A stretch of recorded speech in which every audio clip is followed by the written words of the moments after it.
Então, para fechar a última parte do nosso exercício, vamos fazer então a nossa letra C. Na nossa letra C, tais quais fiz na letra A e B, eu também vou fazer uma mudança de variável, onde o meu logaritmo, na base de 0,5x, eu vou chamar de y. Sendo assim, eu vou ficar com y ao cubo menos 3y ao quadrado menos 18y igual a zero. E aqui eu chamo uma atenção para você. Eu tenho aqui uma raiz cúbica, perdão, eu tenho um polinômio cúbico, ou seja, significa que eu vou encontrar, eu tenho três possibilidades, né? A primeira possibilidade é que eu encontre três raízes reais, tá bom? Eu encontre três raízes reais.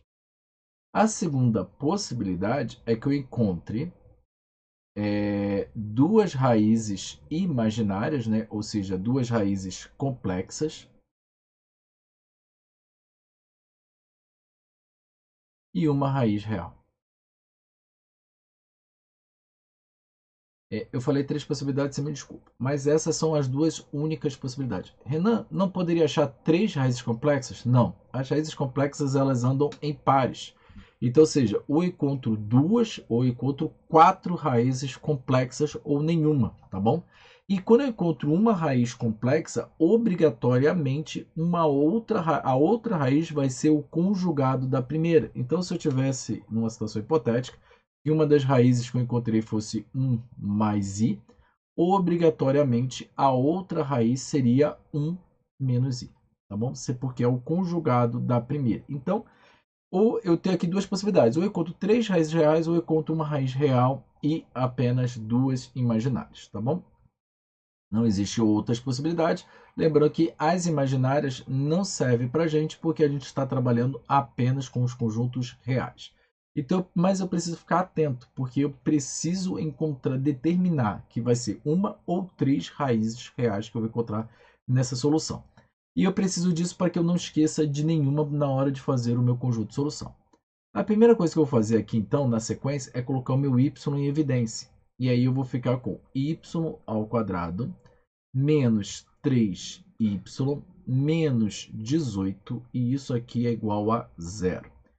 E aqui aqui eu já acho a minha primeira raiz. Vou até colocar aqui de preto, que seria o meu y1, tá bom? Igual a zero. Como eu tenho um produto aqui, né? Obrigatoriamente, para que seja zero, um dos elementos tem que ser zero. Então, fazendo primeiro ser zero, né?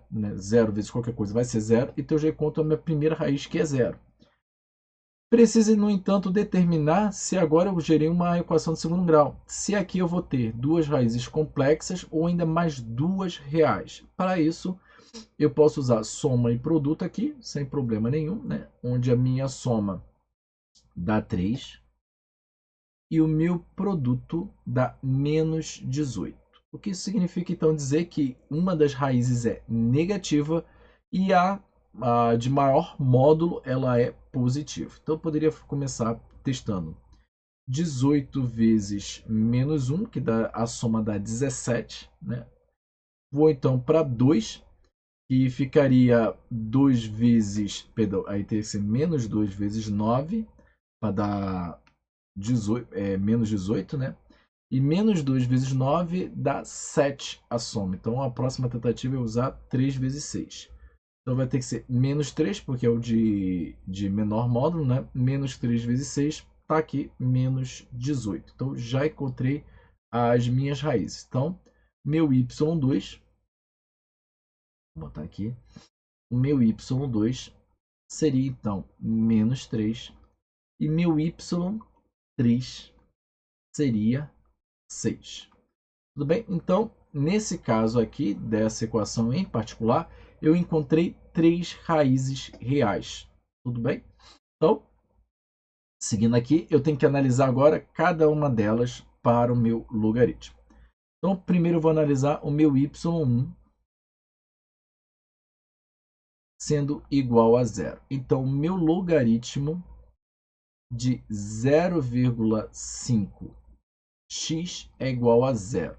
A gente já sabe que obrigatoriamente aqui o x tem que ser 1. Mas caso você não tenha percebido isso, né, faz parte da nossa definição, eu poderia então pegar 0,5, ou seja, fazer meu x igual a 0,5 elevado a zero.